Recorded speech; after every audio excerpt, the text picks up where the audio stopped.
The hunger pains of a pandemic, empty stomachs can lead to a dangerous desperation. Have you ever been hungry? Truly hungry? Not the hunger one gets in anticipation of a meal, but the kind that pinches the stomach when you know no food is forthcoming. It is the kind of pain you take to bed with you, the kind that greets you when you rise. It is a bitter physical deprivation that gnaws at not only the gut but the spirit. It makes you sad. It makes you angry. I grew up having to stay one step ahead of hunger. It was like running ahead of tireless hounds through a dark wood. When the neighborhood children rode by on their bicycles, I worked and weeded the garden. When they rode by in the bus on the way to school, I was knee-deep in mud and feces, trying to get runaway hogs back into their pants. At harvest time, we processed all the food in our garden. We sat in a circle, all of us, shucking corn or shelling peas well into the night. I remember doing this when I was as young as 5 years old. The owners of larger farms would sometimes allow us to come and harvest what was left of what they had grown. After they had taken what they needed, we'd show up before sunrise and pick well into the day when the sun set high in the Louisiana sky and chased us into the shade. My mother would bag and can it all. She used a giant deep freezer as a sideboard next to the dinner table, draping a tablecloth over it and decorating it with ceramic knickknacks. The entire time I was in school, I ate a reduced price lunch, 50 cents a day, if I recall, and I was among only a few that did. Almost everyone else ate free lunch. We were poor, my family and my whole community. I now think a lot about children like the one I was and families like the one I had in this era of pandemic, when unfathomable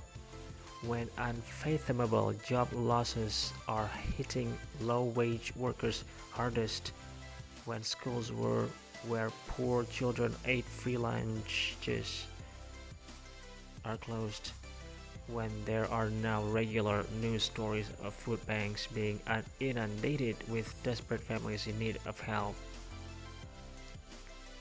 As a Brookings report last week detailed, by the end of April, more than 1 in 5 households in the United States and 2 in 5 households with mothers with children 12 and under were food insecure. In almost 1 in 5 households of mothers with children aged 12 and under, the children were experiencing food insecurity. In addition to the sudden disappearance of jobs, our other defenses against hunger are collapsing. Tens of millions of low-income children lost access to free and reduced-price breakfasts and lunches when their schools closed. Tens of millions more have lost access to subsidized meals in child care centers. The summer food programs that try to fill the gap when schools close will face formidable challenges this year. Some of this gap is being filled by food banks. In the school district where I grew up in Bainville Parish, Louisiana, the schools are providing bag lunches that students and their parents can come to the schools and get, but none of this is enough. People will be hungry, they already are, and hunger is not a thing that you simply become inured to. It makes people desperate, and desperation on the scale that it will likely occur because of this pandemic is dangerous. The effect of this pandemic on the vulnerable isn't limited to America. This is likely to be a world crisis of hunger and instability, as David M. basically executed. The coronavirus pandemic now threatens to detonate an unprecedented global humanitarian catastrophe. Millions of civilians living in conflict-scarred nations will be further pushed to the brink of starvation. The numbers are shocking. On any given day, the World Food Programme offers a lifeline to nearly 100 million people. This includes about 30 million people who literally depend on us to stay alive. Most of them are trapped in war zones and can't leave.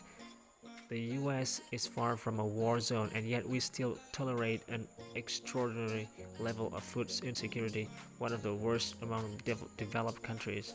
The next time you order your salmon fillets and truffle oil from your online grocer and grouse about out of stock creme fraiche, remember that there is severe imbalance to this pandemic, and there are people, children, going to bed tonight with stomachs that will not be quieted, that are agitated by their emptiness, dealing with a hunger that will still be there in the morning.